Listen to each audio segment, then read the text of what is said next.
Mike Amado is an IT professional with over 10 years of experience in law enforcement, healthcare, and local government. He's currently IT program administrator with the City of Murrieta, California. And Mike, I believe we start with you. Yeah, City of Murrieta is a relatively small city, the southwest of Corona, California, the Southern California wine country. And yeah, it's a great place to work.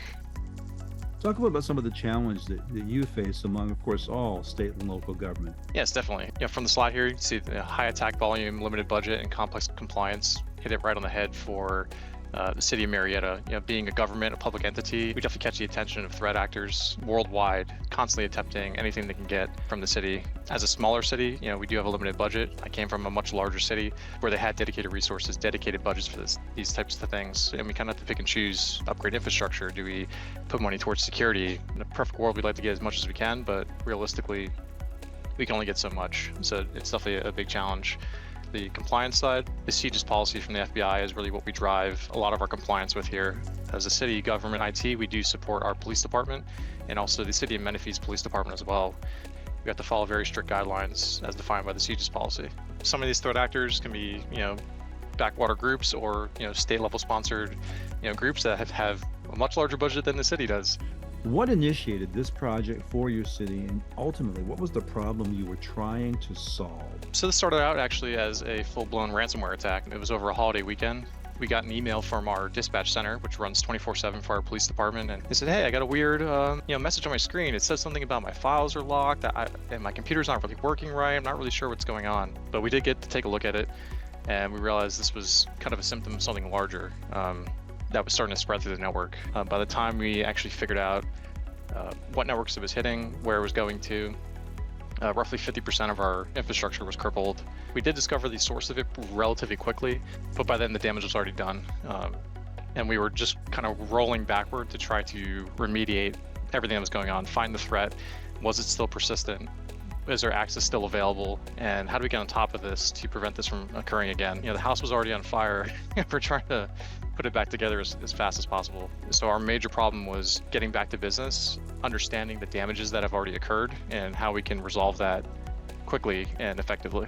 Talk about what your criteria and top priorities for this project were, and how did you measure their success? My first criteria coming into it, being it was an active event, was to mitigate it and get ahead of the threat actors and see if they were still in the network. We needed something fast and quick, and that we can start getting as much information compiled as possible. So immediately I turned on the free version of Blumira and put it into our 365 environment.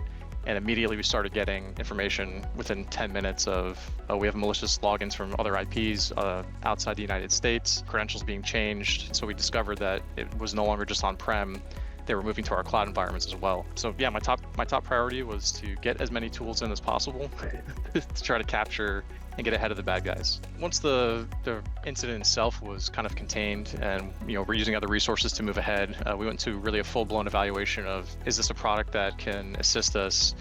So we looked at other products like Splunk, Logarithm, and Blumira, since Blumira was already implemented partially with the free version.